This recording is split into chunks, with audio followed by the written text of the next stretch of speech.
नमस्कार, स्वागत है आप सभी का डीडी न्यूज पर। आप देख रहे हैं मिड डे प्राइम। मैं हूं मुकुल शर्मा।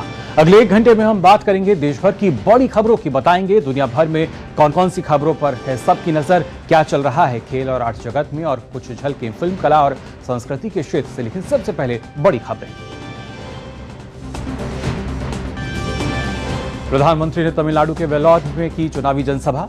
कचतीवु द्वीप को लेकर कांग्रेस और डीएमके पर साधा निशाना, कहा बीते वर्षों में हजारों मछुआरे हुए गिरफ्तार, एनडीए सरकार ऐसे मछुआरों को रिहा कराकर ला रही है वापस। पीएम मिट्टुपलाई में करेंगे जनसभा तो शाम को नागपुर के रामटेक में करेंगे पब्लिक मीटिंग।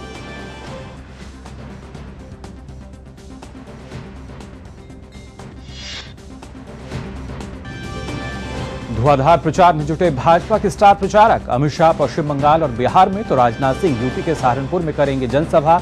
योगी आदित्यनाथ जम्मू कश्मीर के कठुआ में करेंगे रैली। कांग्रेस समेत अन्य विपक्षी दलों ने भी लगाया एडी चोटी का जोर।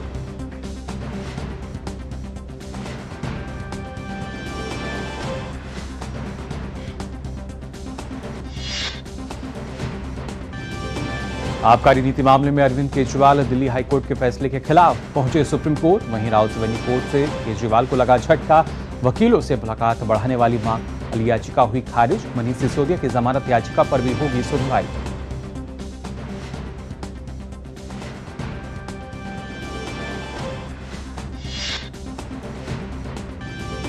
मुख्यमंत्री पद से अरविंद केजरीवाल से इस्तीफे की मांग को लेकर भारतीय जनता पार्टी के कार्यकर्ताओं का दिल्ली में जोरदार प्रदर्शन। भाजपा ने कहा नैतिक आधार पर ना सही, अब तो हाईकोर्ट के फैसले के बाद दें इस्तीफा।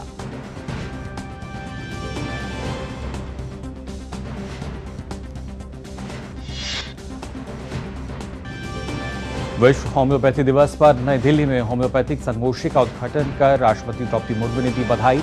कहा राष्ट्रीय आयुष मिशन के तहत होम्योपैथी की दी जा रही सुविधा, रिसर्च को बढ़ावा देना जरूरी, सभी लोगों को मिलेगा लाभ।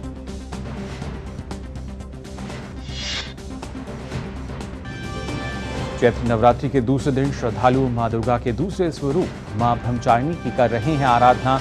मंदिरों में भक्तों का लगा तांता।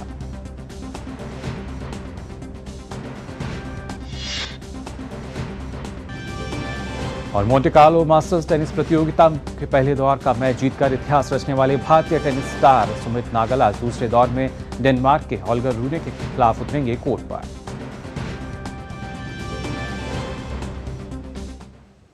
और आइए मिड डे प्राइम में सबसे पहले बात करते हैं 24 की चुनौती की।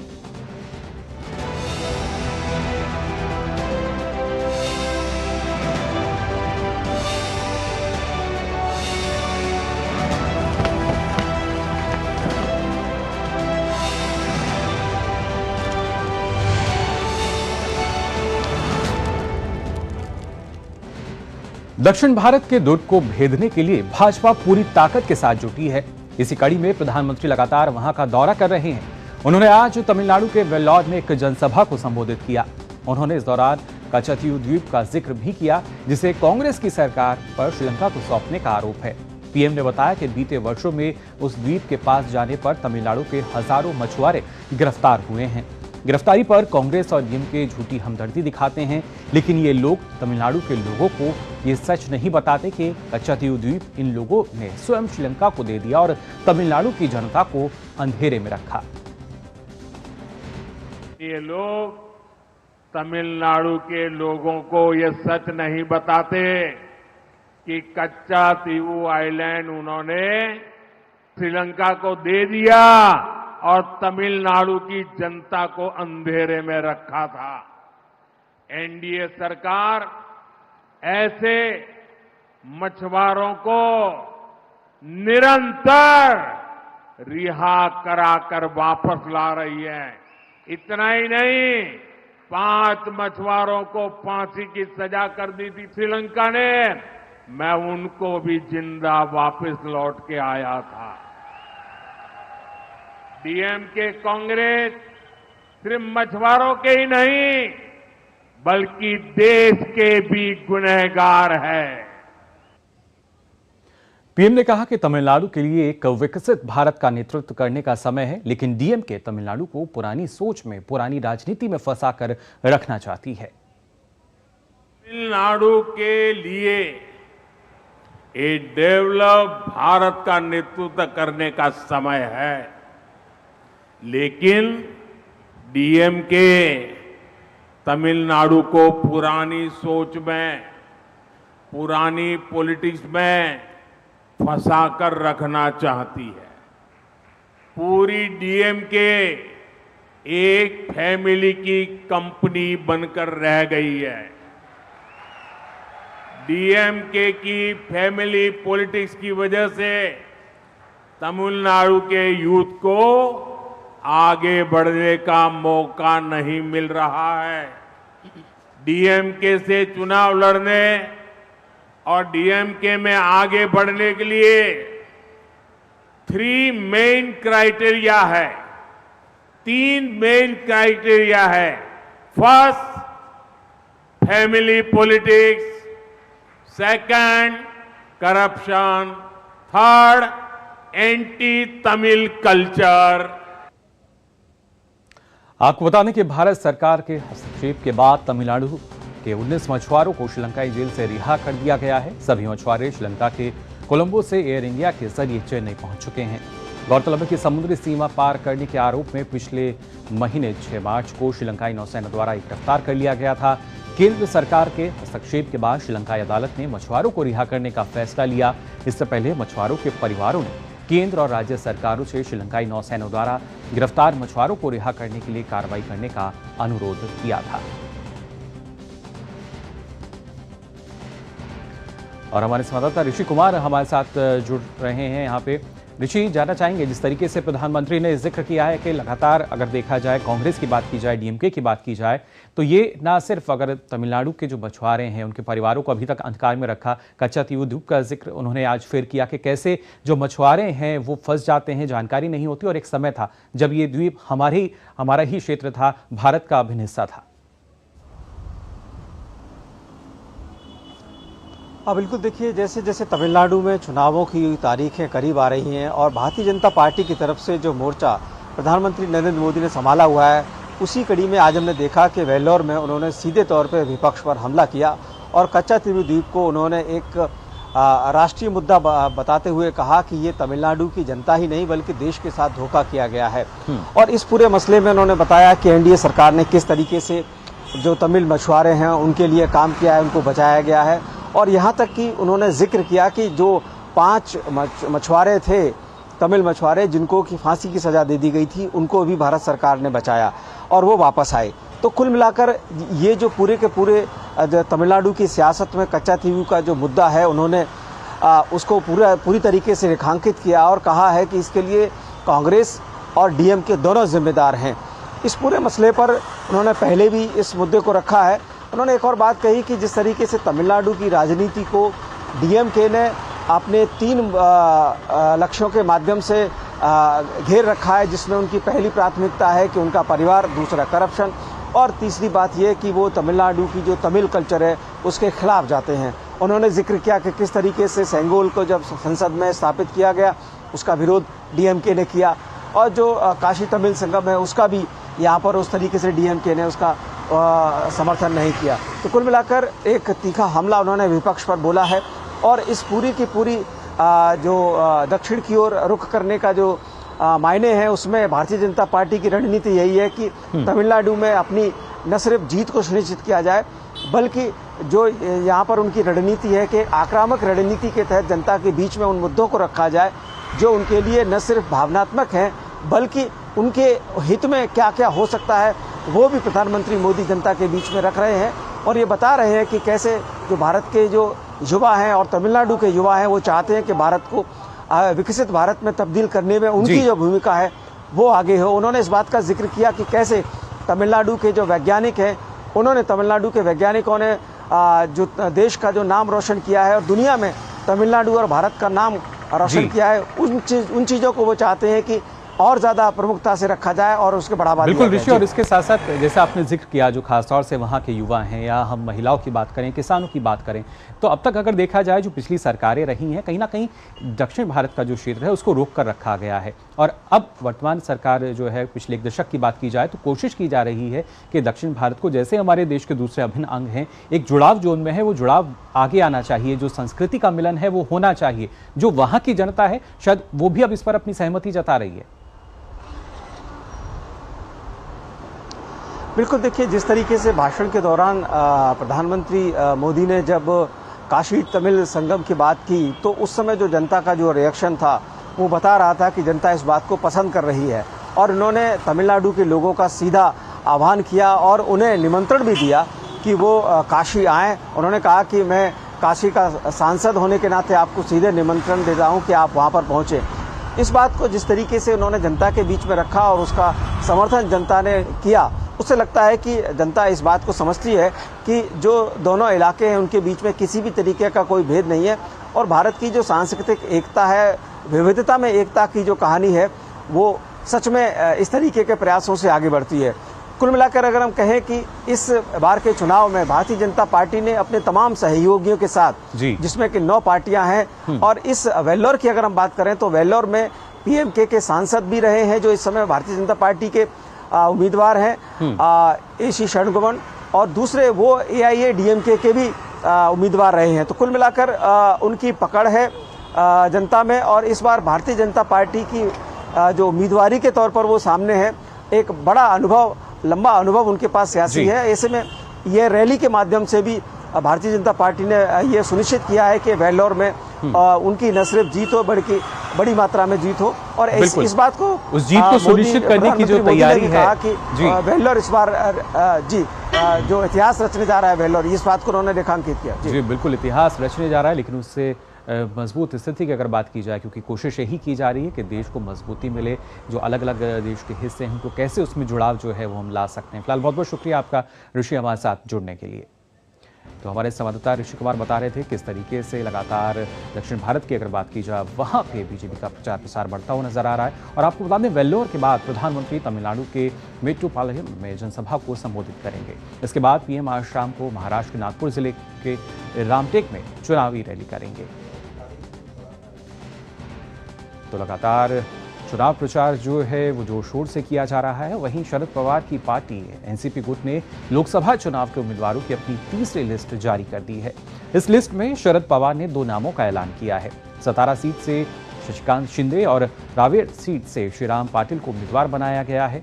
शरद पवार ने ये लिस्ट कल महाविकास अघाड़ी की हुई प्रेस कॉन्फ्रेंस के बाद जारी की। कल सीट बंटवारे को लेकर एमवीए ने एक प्रेस कॉन्फ्रेंस बुलाई थी, जिसमें शिवसेना, यूबीटी, शरद पवार की एनसीपी और कांग्रेस कितनी सीटों पर चुनाव लड़ेगी, ये तस्वीर साफ की गई थी। इससे पहले भी शरद पवार ने 2 लिस्ट जारी की थी। बाकी बची हुई सीटों पर शरद पवार ने उम्मीदवार अब उतारे हैं। वहीं महाराष्ट्र में महाविकास अघाड़ी में सीट बंटवारे के बाद महाराष्ट्र कांग्रेस में नाराजगी सामने आई है। पार्टी के कई नेता नाराज बताए जा रहे हैं, जिसमें मुंबई कांग्रेस की अध्यक्ष वर्षा गायकवाड़ भी शामिल हैं। बताया गया है कि वर्षा गायकवाड़ मुंबई की सीटों पर बंटवारे से नाराज हैं और नाराजगी की वजह से वर्षा गायकवाड़ मंगलवार को एमवीए की प्रेस कॉन्फ्रेंस में नहीं आई। वर्षा गायकवाड़ मुंबई की दक्षिण मध्य मुंबई सीट से लड़ना चाहती थी। यह गायकवाड़ परिवार की परंपरागत सीट मानी जाती है। तो एक बार फिर से वही नाराजगी जो है, कहीं ना कहीं देखा जाए तो महागठबंधन के खेमे में नजर आ रही है। फिलहाल वर्षा गायकवाड़, जो कि खबरें निकल कर आ रही हैं, नाराज हैं सीट बंटवारे को लेकर। जिस तरीके से सीट का बंटवारा हुआ है उसकी वजह से नाराजगी नजर आ रही है। और आइए अब बात करते हैं ताजा खबर की।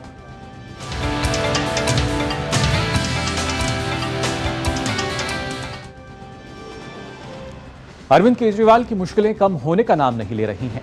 राउस एवेन्यू कोर्ट ने अरविंद केजरीवाल की उस याचिका को खारिज कर दिया है जिसमें उन्होंने सप्ताह में 5 बार अपने वकील से मुलाकात करने की मांग की थी। नियम के मुताबिक केजरीवाल अभी एक हफ्ते में सिर्फ 2 बार ही अपने वकील से मिल सकते हैं। वहीं आबकारी नीति मामले में दिल्ली के मुख्यमंत्री अरविंद केजरीवाल ने सुप्रीम कोर्ट का दरवाजा खटखटाया है। केजरीवाल के वकील कल के हाईकोर्ट के फैसले के खिलाफ अपनी अपील को अभिषेक मनु सिंघवी ने सीजेआई बेंच के सामने उठाया।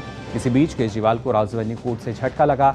कोर्ट ने केजरीवाल के सप्ताह में 5 बार अपने वकील से मुलाकात बढ़ाने वाली याचिका को खारिज कर दिया। नियम के मुताबिक केजरीवाल अभी 1 हफ्ते में सिर्फ 2 बार ही अपने वकील से मिल सकते हैं।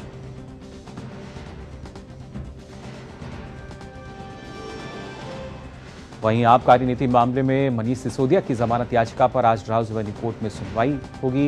इससे पहले कोर्ट ने सभी दलीलों को सुनने के बाद मनीष सिसोदिया की न्यायिक हिरासत को 18 अप्रैल तक बढ़ा दिया था।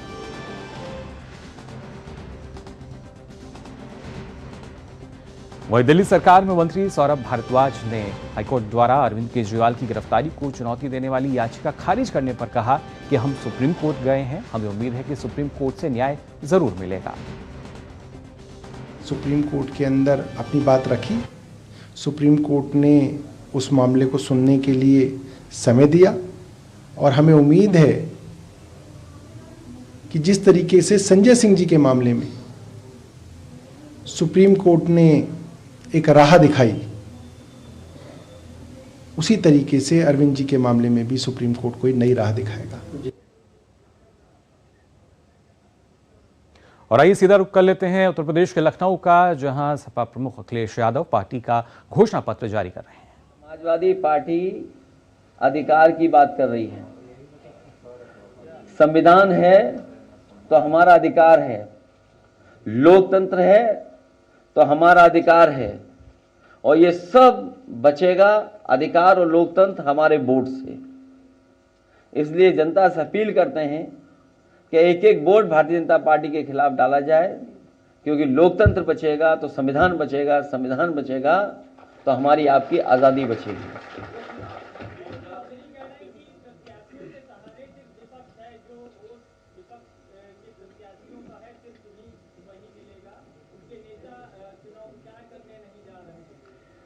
अब कोई दूसरा लौट के नहीं आ पाएगा जहां प्रचार करने हम लोग जाएंगे। 2022 की विधानसभा में भी आपने अपना घोषणा जारी किया था और उसमें भी इस तरह की बातें आपने की थी, किसान मजदूर और तमाम सारी शिक्षा में बात की थी, लेकिन पब्लिक में उसका जो रिसेप्शन है आपकी सीटें काफी बढ़ी मगर आप मेजॉरिटी में नहीं रह गए। इस बात को आप ये पेश कर रहे हैं, ये कैसे पब्लिक तक जाएगा, उसके लिए आप क्या करने जा रहे हैं, पब्लिक रिसीव करे इस संदेश को जो आप यहाँ दे रहे हैं? हाल ही में अभी आपने एक्सप्रेसवे पे देखा होगा कि एयरफोर्स ने अपने सबसे बेहतरीन एयरक्राफ्ट उतारे, जिसमें सुकोई और मिराज भी थे। जनता जानती है, जनता समाजवादियों पर भरोसा करती है, इसलिए इस बार भारतीय जनता पार्टी की बहुत बड़ी हार होने जा रही है।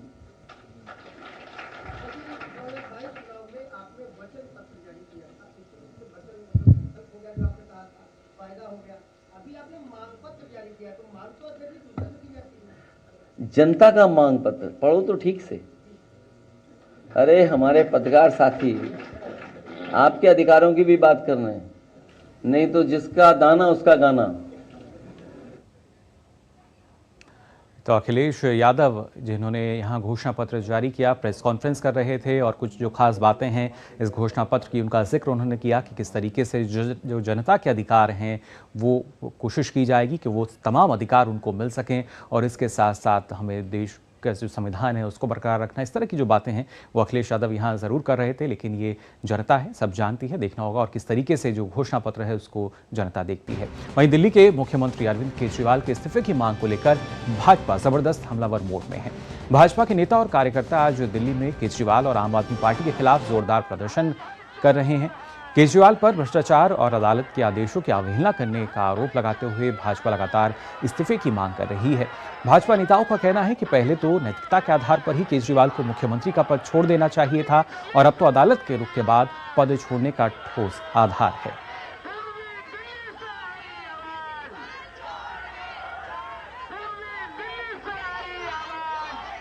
ये मैं समझता हूं कि अरविंद केजरीवाल को दिल्ली की जनता अब किसी कीमत पर माफ कभी नहीं कर सकती है। मेरा ये कहना है कि उनको जहां भी जाना है वो उनका अधिकार है, उसके बारे में हमें कुछ नहीं कहना।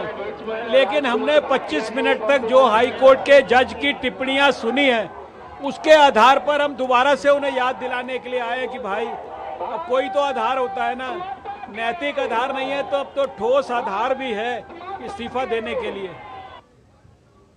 अब तो ये पूरी तरह से स्पष्ट है कि केजरीवाल जी भ्रष्ट है और ये भी साफ हो गया। और हाईकोर्ट की इतनी तल्ख टिप्पणियां रही हैं कि इस देश में दो तरह के कानून नहीं हो सकते। एक कानून ऐसा जो आम साधारण नागरिकों के लिए हो और एक कानून सुल्तान साहब के लिए हो, सीएम साहब के लिए हो। हाईकोर्ट ने यह भी कहा है कि उनके पास इनफ मटेरियल है, यानी कि बहुत सबूत हैं जिसके आधार पर ये पूरी कानूनी प्रक्रिया हुई है। हाईकोर्ट ने यह भी कह दिया है कि कोई भी सियासी दलीलें नहीं चलेंगी। हाईकोर्ट ने यह भी कह दिया है बाकायदा कि जो अप्रूवर्स है और जो अप्रूवर है उनको अगर जो बेल दी जाती है वो जुडिशियल प्रोसेस होता है, यानी कि न्यायिक क्रिया होती है, उसका लेना देना किसी भी सियासत से नहीं है। उन्होंने ये भी कहा है कि केजरीवाल जी क्योंकि मुख्य आरोपी हैं और इसलिए आरोपी के आधार पर इन्वेस्टिगेशन नहीं किया जाएगा, वो नहीं तय करेंगे कि किस तरह से जांच होती है।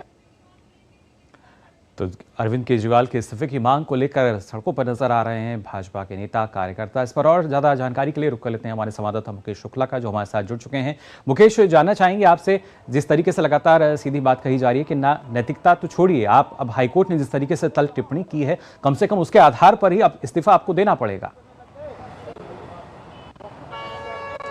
बिल्कुल मुकुल, नैतिकता के आधार पर इस्तीफा दे देना चाहिए केजरीवाल को, क्योंकि केजरीवाल जी ने जब मुख्यमंत्री की शपथ ली थी, जिस आंदोलन को उन्होंने इंडिया अगेंस्ट करप्शन का आंदोलन लिया था, नज़ारे का जो मूवमेंट था, उसमें वो ये बार बार चिल्ला के कहते थे कि हमारा कोई भी मंत्री अगर किसी भी चीज़ में आरोपित पाया जाता है या उस पर कोई भी आरोप लगते हैं तो हम इस्तीफा दे देंगे, चाहे उसे जेल भी जाना पड़े। अब काजूमदाद खुद जेल में है, 14 दिन की न्यायिक हिरासत में है। कल उनको हाईकोर्ट से भी झटका लगा जब उन्होंने कहा कि उनकी गिरफ्तारी है वो असंवैधानिक है, गैर कानूनी तरीके से उन्हें गिरफ्तार किया गया। आज जो उनके कार्यालय के बाहर बीजेपी ने हल्ला बोल किया और वहां पर जबरदस्त प्रदर्शन हुआ और देखा बीजेपी के कार्यकर्ताओं द्वारा वो आक्रोश दिखाई दिया और उन्होंने साफ साफ उनके इस्तीफे की मांग की। वीरेंद्र सचदेवा और यहाँ पर डॉक्टर हर्षवर्धन, रामवीर सिंह विदुड़ी, जो तमाम शीर्ष नेता थे वो यहाँ पहुंचे हुए थे और लगातार वो इस बात को जोर शोर से उठा रहे थे कि आज शाम तक उन्हें इस्तीफा दे ही देना चाहिए। लेकिन अब केजरीवाल टस से मस होते हैं या नहीं होते हैं, ये देखने वाली बात होगी, क्योंकि वो तो इस बात पर अड़े कि वो तो प्रदेश की जो सरकार है वो जेल से ही चला लेंगे। कैसे संभव हो पाएगा ये तो केजरीवाल स्वयं बताएंगे, क्योंकि वो तो उनका निर्णय है। अब उनके जो मेन लीडर्स हैं वो भी देखिए, मनीष सिसोदिया जेल के अंदर हैं। उससे पहले अभी संजय सिंह को हाल ही फिलहाल में बेल मिली है, लेकिन कोर्ट ने कहा कि ये बेल है, इसको आप रिहाई के तौर पे ना जश्न मनाएं, इसको बेल की तरह से ले, क्योंकि बेल के भी आपको शर्तों के आधार पर ही छोड़ा जाता है। लेकिन आज जो मूवमेंट था, आज जो प्रदर्शन था, उस पर साफ साफ लोगों की प्रतिक्रिया, जो यहाँ पर कार्यकर्ता थे वो सब यही मांग कर रहे थे कि केजरीवाल ने शराब नीति में घोटाला किया, 100 करोड़ का जो उनका घोटाला था, जो उन्होंने पैसा गबन किया, उसके आधार पर उनको फिलहाल जो है वो इस्तीफा दे देना चाहिए। जी बिल्कुल मुकेश, और कहीं ना कहीं जिस तरीके से क्योंकि चुनाव नजदीक आते जा रहे हैं, सियासी पारा चढ़ रहा है, दूसरी तरफ इस तरह के जो विरोध प्रदर्शन है अरविंद केजरीवाल के खिलाफ, वो लगातार हम देख रहे हैं किस तरीके से बढ़ रहे हैं, और ऐसे में कहीं ना कहीं जो मुश्किलें हैं वो बढ़ रही हैं केजरीवाल की भी। बिल्कुल, केजरीवाल को एक के बाद एक झटका लगा। आज देखिए हाईकोर्ट ने उनको, रावसानी कोर्ट ने कहा कि आपको 5 दिन वकीलों से मिलने की अनुमति नहीं है, आप सिर्फ 2 दिन मिल पाएंगे। साथ ही साथ आप देखिए उन पे धीरे धीरे शिकंजा कसता जा रहा है। ईडी कहती है कि हमारे पास पर्याप्त साक्ष्य हैं, हम उस पर अभी बात करेंगे। केजरीवाल से उन पर सवाल जवाब हो रहा है, लेकिन केजरीवाल जो है वो गोलमोल जवाब देके बचने की कोशिश कर रहे हैं। कितने दिन तक वो बच पाते हैं, कितनी उनकी न्यायिक हिरासत रहती है, तो आगे दिलचस्प होगा। सुप्रीम कोर्ट ने फिर उन्होंने अपनी पटिशन लगाई है बेल के लिए, क्या वहाँ सुनवाई हो पाती है आज या नहीं, ये तो सुप्रीम कोर्ट तय करेगा। लेकिन फिलहाल जो केजरीवाल है उनकी मुश्किलें खत्म होने का नाम नहीं ले रही हैं। जिस तरह से वो देश की राजधानी को पेरिस बनाने निकले थे, उन्होंने कहा था कि हम यहाँ एक स्वच्छ राजनीति करेंगे, बिल्कुल भ्रष्टाचार को बर्दाश्त नहीं करेंगे। उन्होंने जब शपथ ली तो उन्होंने एक एक बंदे को कहा कि आप स्टिंग करिए, आप मांगता है, घूस मांगता है तो आप उसके खिलाफ शिकायत करिए, हम सबको जेल में भेजेंगे। आज आप खुद ही जेल में हैं, लेकिन आपको यहाँ पर भी लगता है कि नहीं आप ठीक हैं, आपने जो किया वो ठीक है। यानी आम आदमी पार्टी के जो मुख्यमंत्री हैं उनको लगता है कि उनके द्वारा लिए गए निर्णय ठीक है, बाकी सब जो है वो गलत फैसले सुना रही है। तो कहीं ना कहीं केजरीवाल अपनी बातों में फंसते चले जा रहे हैं और उनकी मुश्किलें बढ़ती जा रही हैं। जी बिल्कुल, अपनी ही बातों में लगातार फंस रहे हैं। जो अब तक उससे पहले दलील देते थे, जो दावे करते थे कि ईमानदारी और भ्रष्टाचार मुक्त के, वही अब उसमें हमें दिख रहा है कि कैसे फंस रहे हैं। लेकिन अगर आज शाम तक इस्तीफा जो है वो नहीं दिया जाता तो क्या आगे भी बीजेपी की तरफ से इस तरह का जो विरोध प्रदर्शन है वो किया जाएगा? बिल्कुल मुकुल, बीजेपी अपना रुख पहले भी इख्तियार कर चुकी है। ये पहले एक्शन नहीं कर रही के कार्यालय के बाहर, इससे पहले भी हो चुके कि पहली बार ईडी में गिरफ्तारी हुई थी। लेकिन जी मुकेश, आपको यहाँ रोकना चाहूंगा, अब सीधा रुख करेंगे हम पश्चिम बंगाल का, जहां बीजेपी के दिग्गज नेता अमित शाह लोगों को संबोधित कर रहे हैं। सीधा आइए रुख कर लेते हैं पश्चिम बंगाल का। ये बेलूर वाले इतने सारे लोग हैं, मुझे बताइए अयोध्या में राम मंदिर बनना चाहिए था या नहीं बनना चाहिए था? अरे जोर से बोलो, बनना चाहिए था या नहीं बनना चाहिए था? ये ममता दीदी, ये कांग्रेस पार्टी, ये कम्युनिस्ट, ये सभी इकट्ठा मिलकर 70 साल से राम मंदिर को अटका रहे थे, भटका रहे थे, लटका रहे थे। 17 तारीख को रामनवमी है, रामलल्ला का बर्थडे है, और मोदी जी ने 5 ही साल में केस का चुकादा भी आ गया, भूमि पूजन भी हो गया, और 22 जनवरी को भव्य राम मंदिर का निर्माण भी हो गया। 500 साल के बाद रामलल्ला अपने भव्य घर के अंदर अपना बर्थडे मनाएंगे, रामनवमी बनाएंगे। भाइयों और बहनों, ये पार्टियों ने तुष्टीकरण के लिए राम मंदिर को अब तक रोक कर रखा था। मैं बंगाल की भूमि पर आया हूं, मुझे बताइए, बंगाल की भूमि पर मैं आया हूं, श्यामा प्रसाद जी ने धारा 370 हटाने के लिए अपनी जान दे दी थी। भाइयों और बहनों, बेलूर घाट वालों, मुझे बताओ, ये जो कश्मीर है हमारा है या नहीं है? जोर से बोलो, है या नहीं है? 370 हटनी चाहिए थी या नहीं हटनी चाहिए थी? एक कांग्रेस, तृणमूल सभी लोग विरोध करते थे। मोदी जी ने 5 अगस्त 2019 को 370 को समाप्त कर कश्मीर को हमेशा के लिए भारत का बना दिया। तो अमित शाह पश्चिम बंगाल के दौरे पर हैं, जहां वो इस चुनावी सभा को संबोधित कर रहे थे और बता रहे थे किस तरीके से लगातार प्रयास किए जा रहे हैं अब। और अब इस बीच आपको बता दें, एक बड़ी खबर आ रही है। जी हाँ, खासतौर से अगर बात की जाए चुनाव से संबंधित ये खबर, जहां बीजेपी ने अपनी 10वीं सूची जारी कर दी है। इस वक्त की बड़ी खबर आपको बता रहे हैं, जहां बीजेपी ने 10वीं सूची जारी की है, जिसमें 9 उम्मीदवारों के नाम शामिल हैं। इन नामों की अगर खासतौर से बात की जाए तो आपको बता दें, खासतौर से जो नाम इस सूची में शामिल हैं, 10वीं सूची ये जारी की गई है बीजेपी की ओर से, जिसमें 9 उम्मीदवारों के नाम शामिल किए गए हैं। इन 9 उम्मीदवारों के नामों की अगर खासतौर से बात की जाए, सबसे पहले बात अगर करें आसनसोल की, तो यहाँ से एसएस अहलूवालिया को टिकट दिया गया है आसनसोल सीट से। इसके साथ ही शत्रुघ्न सिन्हा के खिलाफ अहलूवालिया ताल ठोकेंगे। एसएस अहलूवालिया जो शत्रुघ्न सिन्हा के खिलाफ ताल ठोकेंगे। वहीं बलिया से पूर्व प्रधानमंत्री चंद्रशेखर के बेटे नीरज शेखर को टिकट दिया गया है बीजेपी की ओर से। बीजेपी ने जो 10वीं सूची जारी की है, उसमें ये 9 नाम जो हैं शामिल किए गए हैं। इन 9 उम्मीदवारों में अगर बात की जाए तो एसएस अहलूवालिया जो कि आसनसोल सीट से चुनाव लड़ेंगे, और उनके प्रतिद्वंदी के तौर पर देखा जाए तो शत्रुघ्न सिन्हा, उनके खिलाफ ये ताल ठोकते हुए नजर आएंगे। वहीं अगर बात की जाए बलिया की, तो बलिया से पूर्व प्रधानमंत्री चंद्रशेखर के बेटे नीरज शेखर को टिकट दिया गया है बीजेपी द्वारा। 10वीं सूची जो जारी की गई है, जिसमें 9 नाम शामिल हैं, और इसी तरह जो 9 और उम्मीदवार हैं उनका बता रहे हैं कौन कौन सी सीट है। खासतौर से फूलपुर से अगर बात की जाए तो प्रवीण पटेल को टिकट दिया गया है। आसनसोल जो सीट है, इससे एसएस अहलूवालिया को टिकट दिया गया है। और इसके साथ साथ बलिया की अगर हम बात करते हैं तो यहाँ से नीरज शेखर को, जो कि पूर्व प्रधानमंत्री चंद्रशेखर के पुत्र हैं, उनको बलिया से उम्मीदवार बनाया गया है बीजेपी द्वारा। नीरज शेखर बलिया से उम्मीदवार होंगे। और इस पर और ज्यादा जानकारी के लिए आइए रुक कर लेते हैं हमारे संवाददाता शैलेंद्र मिश्रा, जो हमारे साथ जुड़ चुके हैं। शैलेंद्र, जानना चाहेंगे आपसे, 9 उम्मीदवारों के नामों की घोषणा की गई है 10वीं सूची में। देखिए, इसमें कई ऐसे नाम हैं जिनकी चर्चा हो रही थी कि उन सीटों पर बीजेपी नए उम्मीदवारों को चुनाव मैदान में उतार सकती है।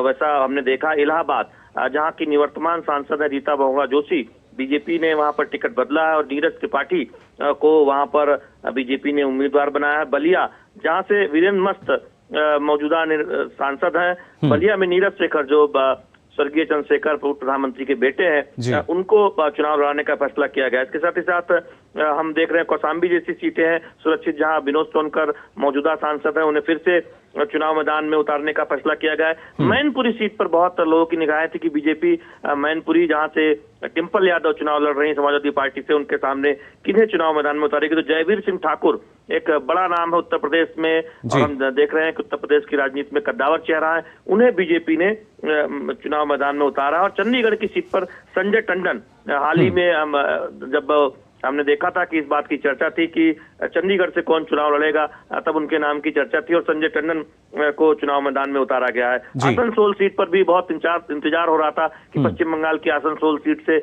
बीजेपी किसे चुनाव लड़ाएगी शत्रुघ्न सिन्हा के सामने। वहां से एसएस आहलूवालिया बीजेपी उम्मीदवार बनाए गए हैं। हमने देखा है कि वो कई बार के सांसद हैं, पहले भी सांसद रह चुके हैं, मंत्री रह चुके हैं। तो निश्चित तौर पर बहुत महत्वपूर्ण चेहरा। गाजीपुर सीट, जो हम देखें कि उत्तर प्रदेश में पिछली बार गाजीपुर ऐसी लोकसभा थी जो बीजेपी जिस पर जीत हासिल नहीं कर पाई थी, वहां कौन चेहरा होगा, इसको लेकर बहुत चर्चाएं थी। तो पारसनाथ राय वहां से उम्मीदवार बनाए गए हैं।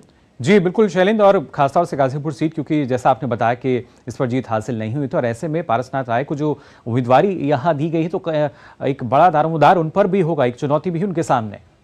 देखिए निश्चित तौर पर जो आज ये 9 सीटें जो ऐलान की गई, आप देखिए कि इसमें बहुत सोच विचार कर बीजेपी ने इन नामों का ऐलान किया और संकेत दिए थे कि कई सीटों पर नए चेहरे नजर आ सकते हैं। हम जानते हैं कि आप गाजीपुर सीट जैसी देखिए, जहां पर पिछली बार मनोज सिन्हा जो मौजूदा उपराज्यपाल हैं जम्मू कश्मीर के, वो चुनाव लड़े थे, तो वहां पर नया चेहरा लड़ाया जाएगा, ये बात बहुत स्पष्ट थी। कौन चुनाव लड़ेगा इसका इंतजार हो रहा था कि बीजेपी किसे उम्मीदवार बनाएगी। तो पारसनाथ राय एक महत्वपूर्ण चेहरा है। बीपी सरोज पहले भी चुनाव लड़ते रहे, मछली शहर जो सुरक्षित सीट है उनको फिर से वहां से उम्मीदवार बनाया गया। तो इस तरह से तमाम जो आज ऐलान किए गए उसमें चंडीगढ़ की सीट है, पश्चिम बंगाल की आसनसोल है, और उसके साथ साथ उत्तर प्रदेश की 7 लोकसभा सीटें हैं जिन पर आज ऐलान किया गया। ज्यादातर वो सीटें हैं जहां पर 5वें या 6वें चरण में या फिर अंतिम चरण में मतदान होना है। जी बिल्कुल शैलेंद्र, और जिस तरीके से इलाहाबाद सीट की अगर बात की जाए, वहां से उम्मीदवार जो है वो बदला गया है। रीता बहुगुणा की अगर बात की जाए, उन्हें इस बार मौका नहीं दिया जा रहा है, उनका टिकट काटा गया है। क्या वजह इसकी मान सकते हैं, और क्या जिस तरीके से लगातार बीजेपी कहती है कि नया जो करना है उसी के तहत इस प्रक्रिया को मान सकते हैं? देखिए, जब विधानसभा चुनाव हो रहा था उत्तर प्रदेश में, तभी उसके बाद ये संकेत मिल गए थे कि हो सकता है कि रीता बहुगुणा जोशी को अब इलाहाबाद से दोबारा बीजेपी चुनाव न लड़ाए, वहां पर नया चेहरा चुनाव लड़ाया जाए। चूंकि उस वक्त हमने देखा था कि उनके बेटे जिस तरह से दावेदारी कर रहे थे और समाजवादी पार्टी में शामिल हुए, बाद में ये संकेत बहुत स्पष्ट तौर पर मिल गए थे कि बीजेपी वहां नए चेहरे को चुनाव लड़ाएगी। और यही होता हुआ दिखाई भी दिया कि जब नीरज त्रिपाठी जो एक युवा चेहरा है इलाहाबाद की राजनीति में, उनका नाम सामने आया है, तो एक तरह से इस बात के संकेत थे कि इलाहाबाद में नया प्रत्याशी चुनाव मैदान में होगा बीजेपी की तरफ से, और वही आज की सूची में दिखा भी है। जी शैलेंद्र, और इसके साथ साथ फूलपुर सीट की भी अगर बात की जाए, प्रवीण पटेल को वहां से उम्मीदवार बनाया गया है, वहां पे किस तरह का जो गठजोड़ है वो नजर आता है? देखिए, इलाहाबाद, फूलपुर ये सीटें हैं, वहां पर बीजेपी सामाजिक समीकरणों को भी बहुत ध्यान में रखती है। और हम जानते हैं कि केशव प्रसाद मौर्य जो उत्तर प्रदेश के उप मुख्यमंत्री हैं, उनका एक तरह से ये प्रभाव वाला, खास तौर पर प्रभाव वाला जो क्षेत्र है तो फूलपुर वो माना जाता है, और वहाँ सामाजिक समीकरणों का भी ध्यान रखा गया है। प्रवीण पटेल, ये कहा जा रहा था कि पिछड़ा वर्ग से बीजेपी वहां पर टिकट देगी, और हमने देखा है कि प्रवीण पटेल का नाम सामने आया है, उनको उम्मीदवार बनाया गया है। तो बहुत सोच समझकर बीजेपी की जो सूची है, जिसमें उत्तर प्रदेश के 7 लोकसभा सीटें हैं, इसके बाद भी हम देखेंगे कि कुछ सीटें ऐसी हैं जहां अभी भी उम्मीदवारों के नाम का ऐलान बीजेपी ने नहीं किया है। तो उन सीटों पर भी हम देखेंगे जब अगली सूची आएगी, जहां पर उम्मीदवारों के नाम का ऐलान होगा, जो बाकी बची सूची है। शैलेंद्र, एक आखिरी सवाल आपसे लेना चाहेंगे। अगर इस सूची की बात की जाए या इससे पहले भी जो आई है, तो कहीं ना कहीं युवाओं को भी तरजीह दी जा रही है। ये देखिए, एक संतुलन दिखता है, अनुभवी चेहरे भी हैं। आप देखिए कि कई सीटों पर जो पुराने निवर्तमान सांसद हैं, जो पहली सूची आई थी लोकसभा उम्मीदवारों की बीजेपी की, उसमें उत्तर प्रदेश में हमने देखा था कि 51 में से 51 वो जो युवा चेहरे थे जो पहली बार एक तरह से जीत के आ चुके थे या फिर अनुभवी चेहरे थे, कई बार जीत कर आ चुके थे, उन सबको भी मौका दिया गया था। उससे एक संतुलन दिखता था। तो हम उसके बाद जो सूची आई उसमें देख रहे हैं कि संगठन के युवा चेहरों को मौका दिया गया है। इसके साथ ही साथ उत्तर प्रदेश में आप देखें तो पीलीभीत जैसी सीट है जहां पर जो उत्तर प्रदेश सरकार के मंत्री जितिन प्रसाद, उनको चुनाव लड़ाया गया है। कई नए चेहरों को मौका दिया गया। तो एक सामाजिक समीकरण का भी ध्यान रखा गया है और साथ ही साथ ये कोशिश की गई है कि बीजेपी संगठन से जो चेहरे आगे कर सकती है चुनाव मैदान में, उनको आगे करने की कोशिश की गई है। बिल्कुल, और उसी के तहत एक संतुलन जो है वो इस सूची में भी नजर आ रहा है। फिलहाल बहुत बहुत शुक्रिया शैलेंद्र आपका इस तमाम जानकारी के लिए। तो हमारे संवाददाता शैलेंद्र मिश्र बता रहे थे किस तरीके से बीजेपी की ओर से 10वीं सूची जो है वो चुनाव उम्मीदवारों की वो जारी की गई है, जिसमें 9 उम्मीदवारों के नाम शामिल किए गए हैं। और आइए एक बार फिर रुख करेंगे हमारे संवाददाता मुकेश शुक्ला का, जो लगातार हमें बता रहे थे किस तरीके से बीजेपी का जो विरोध प्रदर्शन है वो देखने को मिल रहा है। अरविंद केजरीवाल के इस्तीफे की मांग लगातार की जा रही है। मुकेश, आप बता रहे थे कि किस तरीके से अगर आज के समय की बात भी की जाए, इस्तीफा जो है वो केजरीवाल की तरफ से नहीं दिया जाता तो लगातार इस तरह के जो प्रदर्शन है वो और तेज होते हुए नजर आएंगे। और खासतौर से दिल्ली की जो जनता है वो शायद सब कुछ देख रही है। बिल्कुल, दिल्ली की जनता सब कुछ देख रही है। अगर केजरीवाल जी खुद जेल में हैं तो दिल्ली कैसे आगे चलेगी, क्योंकि तमाम चीज़ें हैं, तमाम फाइलें हैं, लोगों को काफ़ी चीज़ें लेनी होती है, सरकार कई सारी चीज़ें पास करती है, उसके लिए मुख्यमंत्री का होना बहुत ज़रूरी है। कई सारी मीटिंग्स होती हैं, पब्लिक ग्रीवेंसेज होते हैं, तमाम कैबिनेट की मीटिंग्स होती हैं, आपको राज्यपाल के साथ भी मीटिंग करनी पड़ती है अगर दिल्ली के विकास और विस्तार की भी बात की जाए, क्योंकि इस समय चुनावी माहौल भी है राजधानी में। ऐसे में तमाम गतिविधियाँ और तेज हो जाती हैं, तो उसमें कहीं ना कहीं एलजी का भी हस्तक्षेप देखने को मिल सकता है। लेकिन अभी जो स्थिति है, बीजेपी हमलावर है, क्योंकि वो यही बार बार कह रही है कि केजरीवाल जो थे वो ईमानदारी का चोला पहन करके सामने आए थे और जनता अब जान चुकी है, अरविंद केजरीवाल जो एक्सपोज हो चुके हैं, जनता समझ चुकी है कि वो क्या मंसूबा रखते थे। सबसे बड़ी बात है, देखिए कोई भी मंत्रालय उनके अधीन नहीं है, यानी आतिशी के पास सबसे ज्यादा मंत्रालय हैं इस समय और सौरभ भारद्वाज के पास हैं। लेकिन एक बात और ये कह रही है, कल सौरभ भारद्वाज ने कहा कि जो भी लोगों ने बयान बदले उनको मारा पीटा गया। कल 2 दिन पहले दुर्गेश पाठक को ईडी ने बुलाया था, उनके साथ तो कोई बदतमीजी नहीं हुई, उनसे भी क्वेश्चन आर किए गए, उसके बाद उनको छोड़ दिया गया। इससे पहले गहलोत साहब को बुलाया गया ईडी ने, उन्होंने बोला कि बिल्कुल जी हमारे पास जो भी होगा हम आपको पूरा अपना सहयोग करेंगे। तो केजरीवाल जी 10 सम्मन तक किसका वेट करते रहे, जब चलिए बिल्कुल तो देखना होगा रही, तो यानी कहीं ना कहीं कब तक जो विरोध प्रदर्शन है वो चलेंगे, क्योंकि केजरीवाल अगर इस्तीफा नहीं देते हैं तो शायद इस तरह के प्रदर्शन और तेज होते नजर आएंगे। फिलहाल बहुत बहुत शुक्रिया मुकेश आपका हमारे साथ जुड़ने के लिए। फिलहाल मीडिया प्राइम में आगे बढ़ने से पहले हम यहां रुक रहे हैं एक छोटे से ब्रेक के लिए। आप देखते रहिए डीडी न्यूज। बहाना नंबर 11, नींद पूरी करने का डे। बहाना नंबर 28, ट्रिप पर जाने का day. 39, binge watch all seasons. 65, घर की सफाई का डे। एक वोट ना डालने से क्या होगा? और सबसे बड़ा बहाना, isn't it a holiday today? Holiday. 101 बहाने हैं वोट ना डालने के, पर इस चुनाव के पर्व में एक ही रीजन काफी है वोट डालने का, वो है हमारी रिस्पॉन्सिबिलिटी देश और हमारे फ्यूचर के लिए।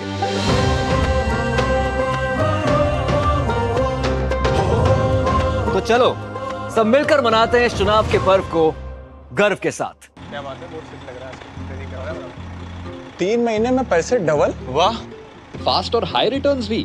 क्या स्कीम है? कल तो नहीं थी यहाँ, और कल होगा भी नहीं। तूने कभी 5 ओवर में डबल सेंचुरी मारी है? ऐसे स्कीम के बहकावे में आके हम धोखा खा सकते हैं। और आरबीआई कहता है अपना पैसा सुरक्षित रखो और समझदारी से निवेश करो। अगर ज्यादा रिटर्न के पीछे भागोगे तो रिस्क भी उतना ही उठाओगे, और फास्ट रिटर्न से बच के, और फास्ट बॉलिंग से भी। आरबीआई कहता है जानकार बनिए, सतर्क रहिए। Delivery boy has picked your order. अरे भाई पता है भूख लगी है। 30 मिनट का मैसेज नोटिफिकेशन आया था ना। मैसेज के सारे थोड़ी बैठ सकते हैं। कल आपने कुछ शेयर्स बेचे थे ना? हाँ, तो चेक किया? मैसेज आया तो था। सिर्फ मैसेज काफी नहीं है। आप शेयर मार्केट में कोई भी ट्रांजैक्शन करते हैं ना, तो स्टॉक एक्सचेंज से आए एसएमएस या ईमेल को अपने डीमैट अकाउंट और बैंक स्टेटमेंट के साथ भी टैली कीजिए। बेटा भूख में ना दिमाग बंद हो जाता है। सोच कर, समझ कर, इन्वेस्ट कर। हमारी पीढ़ी को तो वोट के बदले में धोखे ही मिले थे, और हमारी पीढ़ी को बस गरीबी हटाओ के नारे। पानी ढोती थी, इज्जत दाव पर लगाकर अंधेरे में शौच को जाती थी, धुएं में आंखें जलाती थी। और फिर हमें मिले मोदी जी कामदार। हमारा दर्द महसूस किया है मोदी जी ने, तभी तो झट से भेज दिए बिजली, पानी, गैस, शौचालय। अब घर में बीमारियां कम हो गई है ना अम्मा? हाँ। दवा का खर्चा घटा है और ढेर सारा समय बचा है। हमारे जैसे करोड़ों निकले हैं गरीबी से बाहर। पर मम्मी भाभी, मोदी जी कहते हैं कि ये तो बस ट्रेलर है, आगे पूरे भारत से गरीबी हटाने की गारंटी है मोदी जी की। और मोदी को जिताना हमारी गारंटी है। कमल का बटन दबाएं, भाजपा को जिताएं। ब्रेक के बाद आप सभी का एक बार फिर स्वागत। आप देख रहे हैं मिड डे प्राइम। आगे बढ़ते हैं खबरों में। दिल्ली हाई कोर्ट ने केजरीवाल सरकार के शिक्षा मॉडल की बखिया ठेरते हुए दिल्ली सरकार को स्कूलों की स्थिति को लेकर कड़ी फटकार लगाई है। कोर्ट ने दिल्ली सरकार से कहा है कि मात्र विज्ञापन देकर ये ना बताओ कि सब कुछ बढ़िया है, बल्कि असल में जमीन पर उतर कर काम करो। दिल्ली हाई कोर्ट के कार्यकारी चीफ जस्टिस मनमोहन और जस्टिस प्रीतम सिंह अरोड़ा की बेंच ने केंद्र शासित प्रदेश की शिक्षा सचिव को कड़ी फटकार लगाई। हाईकोर्ट ने शिक्षा सचिव से कहा, आपका काम यह नहीं है कि आप बैठकर अखबारों में विज्ञापन दें और बताएं सरकारी स्कूलों में सब कुछ एकदम बढ़िया चल रहा है। एक कक्षा में 144 बच्चे बैठे रहे हैं, यह बड़ी खराब स्थिति है। हाईकोर्ट के समक्ष लगाई गई याचिका में बताया गया था कि राजधानी के कई स्कूलों में बच्चों के बैठने की सभी बेंच टूटी हुई हैं, उनके बैठने की व्यवस्था सही नहीं है। कहीं कहीं स्कूल टीन की बिल्डिंग में चल रहे हैं तो कहीं पर एक स्कूल में 6000 बच्चे हैं, कमरे में 2 अलग अलग क्लास के बच्चे बैठाए जा रहे हैं।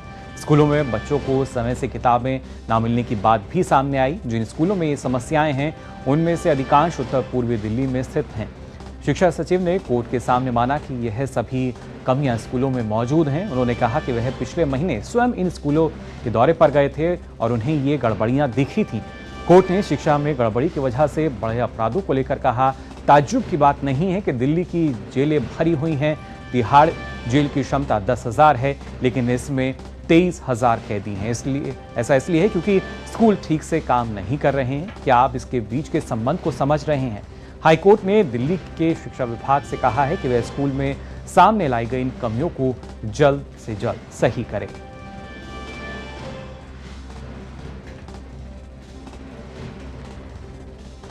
और आइए अब नजर डालते हैं कुछ अन्य राष्ट्रीय खबरों पर।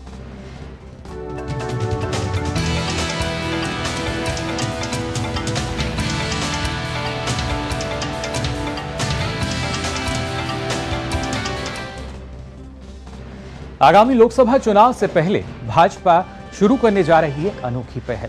विश्व के सबसे बड़े लोकतांत्रिक देश में होने वाले चुनावी पर्व में प्रचार, वोटिंग, रैलियों जैसी प्रक्रियाओं को नजदीक से देखने के लिए कई देशों की राजनीतिक पार्टियों को भारत बुलाया गया है। बीजेपी के विदेश विभाग के प्रभारी विजय चौथाईवाला विभिन्न देशों के राजनीतिक दलों से संपर्क कर उन्हें निमंत्रण दे रहे हैं। इजराइल, श्रीलंका, बांग्लादेश, नेपाल, मॉरिशस समेत कई देशों को शामिल होने के लिए निमंत्रण दिया गया है। ब्रिटेन की कंजर्वेटिव और लेबर पार्टी, जर्मनी की क्रिश्चियन डेमोक्रेट्स और द सोशल डेमोक्रेट्स, अमेरिका की डेमोक्रेट्स और रिपब्लिकन पार्टी, वहीं भारत के पड़ोसी देश नेपाल के 5 दलों को भी बुलावा भेजा गया है। 13 दलों की ओर से इस निमंत्रण को स्वीकार किया गया है और कंफर्मेशन भेजा गया है। विजय चौथाईवाला ने जानकारी दी कि तीसरे और चौथे चरण के मतदान के समय डेलीगेशन भारत आएंगे, जिन्हें 3 से 4 लोकसभाओं में घुमाया जाएगा और भाजपा अपना चुनाव प्रचार भी दिखाएगी। इस दौरान उन्हें प्रधानमंत्री, अध्यक्ष और गृह मंत्री की रैलियों में ले जाया जाएगा। तो किस तरीके से भारत का जो चुनाव है वो आप देख सकते हैं, विश्व स्तर पर उसको एक नई पहचान यहां मिलती हुई नजर आ रही है। और आइए अब आगे बढ़ते हैं। चैत्र नवरात्रि के पहले दिन राष्ट्रीय जनता दल राजद के नेता और बिहार के पूर्व उप मुख्यमंत्री तेजस्वी यादव ने अपने ट्विटर पर मछली खाते हुए वीडियो पोस्ट की। उन्होंने अपने वीडियो के साथ बताया कि ये 8 अप्रैल 2024 की है। इस वीडियो में तेजस्वी यादव खाई हुई मछली के कांटे के साथ बार बार अपनी थाली दिखाते हैं। उनकी वीडियो देखने के बाद नेटिजन हिंदू आहत हैं। सवाल हो रहा है, क्या ये जानते हुए भी कि हिंदू लोग नवरात्रि में मांस का सेवन नहीं करते, ये सब मुस्लिम वोटर्स को खुश करने के लिए किया जा रहा है, जैसा उनके पिता लालू यादव ने सावन के समय में मटन खाकर किया था। भाजपा ने भी तेजस्वी के हिंदू होने पर सवाल खड़े किए हैं।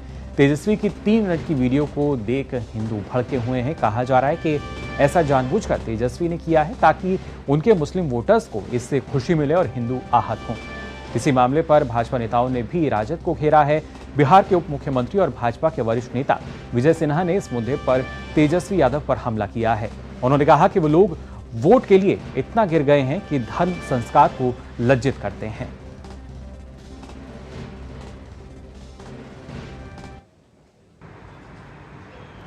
कुछ लोग सनातन के संतान बनते हैं लेकिन सनातन के संस्कार को अपना नहीं पाते। खान पान पर मुझे आपत्ति नहीं है, लेकिन सावन में भी मटन बना के खाना और खिलाना, आज नवरात्रा के अवसर पर आप जिस तरह से मछली खाते हुए ट्वीट करके क्या दिखाना चाहते हैं? तुष्टीकरण की राजनीति, वोट के लिए इतनी गिरावट। अरे ये अपने धर्म पर, अपने समाज पर, अपने राष्ट्र पर, अपने संस्कार पर लोग को गर्व महसूस होना चाहिए। उसको हल्का करना, उसको लज्जित करना, ये कतई उचित नहीं है। और धर्मनिरपेक्षता का मतलब ये कहीं नहीं है कि अपने धर्म का अपमान करें। तुष्टीकरण की राजनीति अब देश में नहीं चलेगी। वहीं भाजपा के वरिष्ठ नेता और केंद्रीय मंत्री गिरिराज सिंह ने भी इस मुद्दे पर तेजस्वी यादव को आड़े हाथ लिया। गिरिराज सिंह ने तेजस्वी यादव को सीजनल सनातनी बताते हुए तुष्टीकरण के पोषक की संज्ञा दी है। तेजस्वी जी सीजनल सनातनी हैं, तुष्टीकरण के पोषक हैं। वोट के खातिर ये लोग रोहिंग्या और बांग्लादेशी घुसपैठियों को भी इनके पिताजी ने अवैध तरीके से, जब इनकी सरकार थी, काफी संख्या में लोग आए थे। ये वोट के सौदागर हैं, न कि ये सनातनी पुजारी, ये सनातन का लवादा ओढ़ करके तुष्टीकरण की राजनीति है। उसे तुष्टीकरण की राजनीति करार दिया। गिरिराज सिंह ने भी फिल्म द केरला स्टोरी पर राजनीति करने वाली केरल की सरकार के मुंह पर करारा तमाचा लगा है। केरल के ईसाइयों का युवा संगठन the Kerala Catholic youth movement यानी KCYM film the Kerala story को जगह जगह दिखाएगा। The Kerala Catholic youth movement ने यह निर्णय इडुक्की चर्च प्रशासन के समर्थन में लिया है। इससे पहले लव जिहाद और ISIS की भयावहता को दिखाने वाली इस फिल्म को इडुक्की और थॉमरसरी चर्च प्रशासन ने 10वीं और 12वीं तक के बच्चों को दिखवाया था। इस दौरान उन्हें लव जिहाद पर पुस्तिकाएं भी वितरित की गईं। The Kerala Catholic youth movement Kerala के कैथोलिक ईसाई युवाओं का बड़ा संगठन है। KCYM के डायरेक्टर पादरी जॉर्ज वेल्ला कुडिडील ने यह भी कहा कि हम इस बात को लेकर चिंतित हैं कि लड़कियों को शादी के लिए धर्मांतरण को कहा जाता है और फिर उनके माता पिता भी उनसे नहीं मिलने पाते। ये फिल्म दिखाने के पीछे कोई राजनीतिक एंगल नहीं है।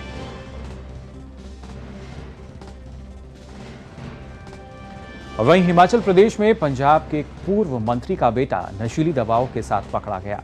उसके साथ 4 अन्य लोग भी गिरफ्तार हुए हैं। आरोपियों के कब्जे से 42.89 ग्राम हेरोइन और वजन मापने की मशीन बरामद की गई है। सभी आरोपियों को आज कोर्ट में पेश किया जाएगा। गिरफ्तार आरोपियों की पहचान प्रकाश सिंह, अजय कुमार, अवनी, शुभम कौशल और बलजिंद्र के रूप में हुई है।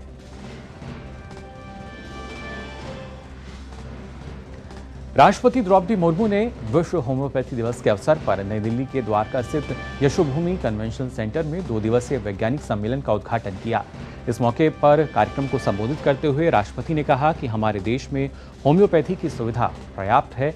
वहीं राष्ट्रीय आयुष मिशन के तहत होम्योपैथी की सुविधाएं लगातार लोगों को दी जा रही हैं। हमारा देश में होम्योपैथी की सुविधाएं प्रचुर मात्रा में उपलब्ध है। प्रशिक्षित चिकित्सकों की संख्या से लेकर अनुसंधान केंद्रों की संस्थान तक सभी आयामों में प्रभावशाली प्रगति हुई है। लगभग 1 दशक पहले शुरू की गई राष्ट्रीय आयुष मिशन के तहत भारतीय चिकित्सा पद्धतियों के साथ साथ होम्योपैथी की पहुंच और अधिक व्यापक हुई है। वर्ष 2023 तक आयुष्मान आरोग्य मंदिरों के लाभार्थियों की संख्या लगभग 9 करोड़ तक पहुंच गई है। और इस वक्त एक बड़ी खबर आ रही है। जो यहाँ इस वक्त की बड़ी खबर, दरअसल भूपति नगर मामले में कलकत्ता हाईकोर्ट का फैसला सामने आया है। आपको बता दें, कलकत्ता हाईकोर्ट ने अपने फैसले में कहा है कि किस तरीके से अभी तक एनआईए अधिकारियों की गिरफ्तारी पर हाईकोर्ट ने रोक लगाई है और इसके साथ साथ पुलिस वीडियो कॉन्फ्रेंसिंग के माध्यम से करें पूछताछ, ये कहा गया है हाईकोर्ट के इस फैसले में। साथ ही एनआईए को 72 घंटे पहले देनी होगी पूछताछ की जानकारी। जी हाँ, ये भी हाईकोर्ट के फैसले में बात निकल कर आई है। भूपति नगर मामले में कलकत्ता हाईकोर्ट का ये फैसला, इस वक्त की बड़ी खबर आपको बता रहे हैं क्या कुछ इस अहम फैसले में कहा गया है। कलकत्ता हाईकोर्ट द्वारा एनआईए अधिकारियों की गिरफ्तारी पर हाईकोर्ट ने रोक लगाई है और उसके साथ साथ आपको बता दें कि पुलिस वीडियो कॉन्फ्रेंसिंग के माध्यम से पूछताछ करे, ये कहा गया है। और वहीं एनआईए को 72 घंटे पहले देनी होगी पूछताछ की जानकारी, ये भी कहा है हाईकोर्ट ने अपने फैसले में। तो पूरा मामला भूपति नगर मामला है ये, जहां पर कलकत्ता हाईकोर्ट ने अपना फैसला सुनाया है और उसके साथ साथ एनआईए अधिकारियों की गिरफ्तारी पर हाईकोर्ट ने रोक लगा दी है। ये बड़ी खबर। और साथ ही पुलिस वीडियो कॉन्फ्रेंसिंग के माध्यम से करे पूछताछ, ये कहा है हाईकोर्ट ने, कलकत्ता हाईकोर्ट ने अपने अहम फैसले में। और साथ ही एनआईए को 72 घंटे पहले देनी होगी पूछताछ की जानकारी, ये भी अहम फैसले में शामिल किया गया है। भूपति नगर मामले में ये बड़ा अहम फैसला कलकत्ता हाईकोर्ट का जो निकल कर आया है। एनआईए अधिकारियों की गिरफ्तारी पर हाईकोर्ट ने रोक लगा दी है। हमने देखा था किस तरीके से पहले जो एनआईए के अधिकारी थे उन पर एफआईआर होती है, वहीं पुलिस वीडियो कॉन्फ्रेंसिंग के माध्यम से पूछताछ करे, ये भी कहा गया है इस फैसले में। एनआईए को 72 घंटे पहले देनी होगी पूछताछ की जानकारी, ये बात कही गई है इस अहम फैसले में। और इस पर और ज्यादा जानकारी के लिए आइए रुक कर लेते हैं, हमारे संवाददाता प्रसेनजीत हमारे साथ जुड़ चुके हैं। प्रसेनजीत, क्या ताज़ा जानकारी निकल कर आई है इस फैसले से संबंधित? देखिए मुकुल, अदालत की तरफ से तो ये नहीं, वो अदालत नहीं कह सकते कि आप जो कर रहे हैं वो बकवास है, ऐसा करना नहीं चाहिए। तो लेकिन अदालत की जो मूड है, उस मूड से पता चलता है कि जिस तरह से भूपति नगर में 6 तारीख की जो घटना है उसके आधार पर एनआईए के खिलाफ मोलेस्टेशन का जो आरोप लगाया गया है, इसके ऊपर एफआईआर किया गया है 2 ऑफिसर्स के खिलाफ, जिन लोगों को कल मतलब 11 तारीख को भूपति नगर थाने पे हाजिर होने के लिए बताया गया था। जो गाड़ी का तोड़फोड़ किया गया था, उस गाड़ी को लेकर हाजिर होने के लिए कहा गया था। तो ये सब के ऊपर एक तरह की रोक लगा दिया। ये बताया गया, अदालत तो ये नहीं कह सकते कि इन्वेस्टिगेशन आप बंद कर दो। अदालत की तरफ से ये बताया गया कि आप इन्वेस्टिगेशन जारी रखो, लेकिन इसका जो फाइनल रिपोर्ट है, इस रिपोर्ट को आप फिलहाल जमा ना करो। पहली बात। दूसरी बात है कि एनआईए की जो ऑफिसर्स आपके हिसाब से एक्यूज माने जाते हैं, उनको गिरफ्तार नहीं कर सकते। और जिस तरह से 11 तारीख को भूपति नगर में हाजिर होने के लिए बताया गया था, उसके बदले अगर आपको इन्वेस्टिगेशन के लिए जरूरी है तो 72 घंटा पहले उनको नोटिस दो और वीडियो कॉन्फ्रेंस के जरिए अगर कुछ पूछताछ करना है तो ये कर लीजिए। तो एक तरह से पूरी स्टेट पुलिस के ऊपर तमाचा मारा गया अदालत की तरफ से, मुकुल। जी बिल्कुल। और बताया गया है कि किस तरीके से जो केंद्रीय एजेंसी हैं वो काम करती हैं और उनसे किस तरीके से शायद अगर किसी भी राज्य की पुलिस है तो उसको पेश आना चाहिए।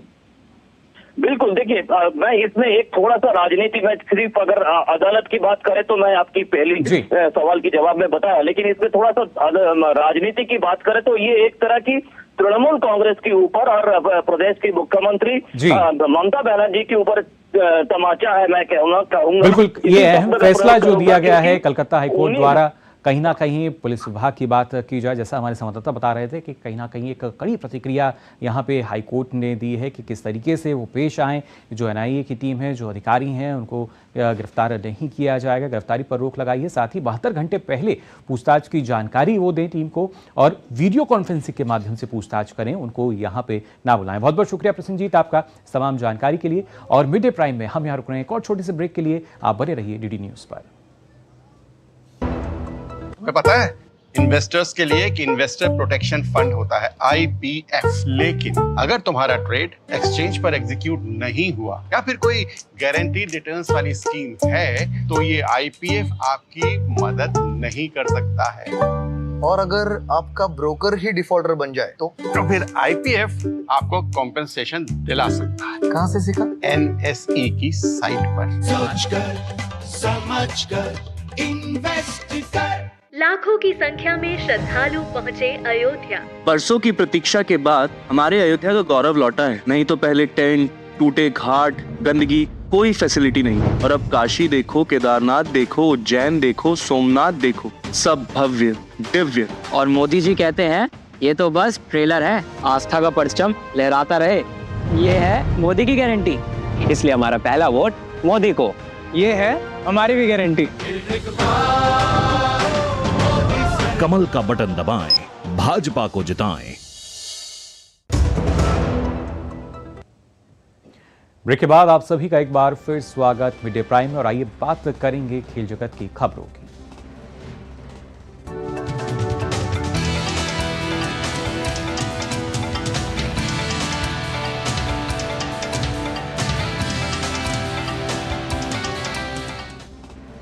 और खेल जगत की खबरों के लिए आइए अब रुख कर लेते हैं हमारी सहयोगी सुचित्रा का। शुक्रिया मुकुल। और सबसे पहले हम बात करते हैं आईपीएल की। इंडियन प्रीमियर लीग में आज जीत के रथ पर सवार राजस्थान रॉयल्स का सामना 7वें स्थान पर मौजूद गुजरात टाइटन से होगा। ये मैच जयपुर में खेला जाएगा। दोनों टीमों के बीच अब तक 5 मुकाबले हुए हैं, जिसमें गुजरात टाइटंस 4-1 से आगे है। रॉयल्स के लिए इस सत्र की खोज रियान पराग रहे हैं। गुवाहाटी के हरफनमौला ने अब तक 185 रन बना लिए हैं, जिसमें 2 अर्धशतक शामिल हैं। राजस्थान के पास ट्रेंट बोल्ट और नांद्रे बर्गर के रूप में उम्दा तेज गेंदबाज हैं। दूसरी ओर गुजरात टाइटंस ने अब तक 5 में से 2 मैच जीते हैं और 3 गंवाए हैं। शुभमन गिल की टीम हार की हैट्रिक से बचना चाहेगी। हॉकी इंडिया ने मंगलवार को राष्ट्रीय महिला हॉकी लीग 2024-2025 के कार्यक्रम को सामने रखा। लीग 2 चरणों में होगी। पहला चरण 30 अप्रैल से 9 मई तक रांची में होगा। राष्ट्रीय महिला हॉकी लीग देश में अपनी तरह की पहली घरेलू महिला लीग है, जहां प्रतिभा और कौशल को एक मंच मिलेगा। बात फुटबॉल की। मैनचेस्टर सिटी और रियल मैड्रिड के बीच खेला गया यूएफा चैंपियंस लीग फुटबॉल प्रतियोगिता के क्वार्टर फाइनल के पहले लेग का मुकाबला 3-3 से ड्रॉ रहा। मैच में पहला गोल मैन सिटी की ओर से आया, जिसे बर्नार्डो सिल्वा ने किया। हालांकि इसके बाद रूबेन डायस ने ओन गोल कर स्कोर लाइन को 1-1 की बराबरी पर ला दिया। रियल मैड्रिड ने इसके बाद 14वें मिनट में गोल कर 2-1 की बढ़त बनाई, जिसके बाद फिल फोडेन ने दूसरे हाफ में गोल कर स्कोर को 2-2 की बराबरी पर ला दिया। इसके बाद दोनों टीमों की ओर से 1-1 गोल और देखने को मिला। यूएफा चैंपियंस लीग फुटबॉल प्रतियोगिता में बायर्न म्यूनिख और आर्सेनल के बीच खेला गया क्वार्टर फाइनल के पहले लेग का मुकाबला 2-2 से ड्रॉ रहा। इस मुकाबले में बायर्न की ओर से हैरी केन का बेहतरीन खेल नजर आया, जिन्होंने मैच में 32वें मिनट में पेनल्टी किक के जरिए गोल किया। इसके अलावा बायर्न की ओर से जिनाब्री ने गोल किया, वहीं आर्सेनल की ओर से साका और ट्रोसार्ड ने 1-1 गोल किया। और मुकुल, आज सुमित नागल के दूसरे दौर के मैच पर सबकी नजर रहेगी, जो भारतीय समय के अनुसार 6:50 पर शाम को खेला जाएगा। तो खेल की खबरों में इतना ही। वापस मुकुल के पास। शुक्रिया सुचित्रा। तो जाना आपने खेल जगत में क्या कुछ खास। और इसी के साथ ही मिड डे प्राइम में आज के लिए बस इतना ही। लेकिन देश और दुनिया की तमाम खबरों के लिए आप देखते रहिए डीडी न्यूज़। मुझे दीजिए अनुमति। नमस्कार।